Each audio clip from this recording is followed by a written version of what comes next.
Protests continued in downtown Fort Wayne today for the 17th day, with two different sets of protesters clashing over methods. Wayne 15's Britt Soleil was there. Britt, walk us through what unfolded.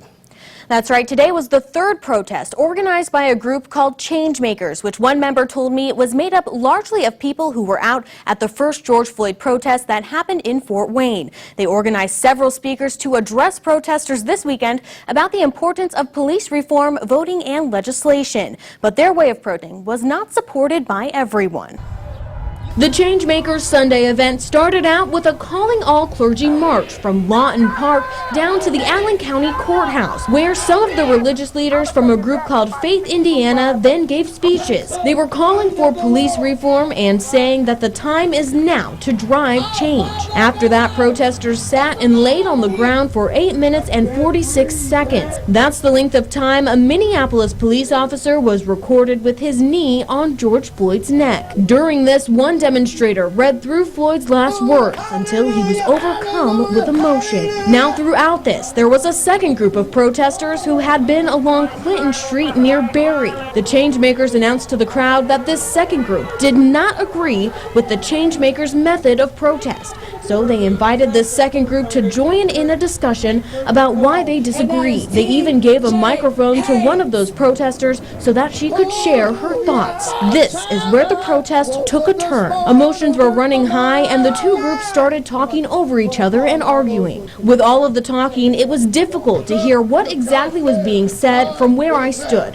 But after a few minutes of this, the second group decided to go back to the street to protest. From the time between the Floyd demonstration and the arguing, we at Wayne 15 had been waiting to speak with the Changemakers about this weekend. So we were not recording at this particular moment. But this is when someone with the Changemakers said that anyone who works for a news outlet should stop recording, because they said they didn't want the news to twist the truth and say protesters were divided. One protester started standing in front of our camera to block it from recording. It was after this that someone from the Changemakers directed the crowd to follow the other group of protesters to show a united front. Now this is when around 6 p.m. we decided to leave downtown instead of following the protesters because it felt like an unsafe situation for us. Another Wayne 15 employee was in the area after we left and said they saw armored vehicles and officers in riot gear in the area of Calhoun, Wayne, and Berry streets, and that police had shut down Main and Clinton streets near the courthouse. In Studio 15, Britt Soleil, Wayne 15 News. Police said in a press release that after 6 o'clock, when the Changemaker protesters were crossing from the courthouse to Fryman Square, people started getting in the roadway. Officers say they shut down Clinton at 4th Street for the protesters' safety, but some protesters began moving barricades into the roadway. They also claimed that protesters began throwing rocks at police cars and even dragged fencing into the roadway to create a blockade. According to police, Clinton Street was entirely blocked off before 7 o'clock p.m. Shortly after 7 is when police say they issued warnings to people to leave the area and declared their gathering unlawful.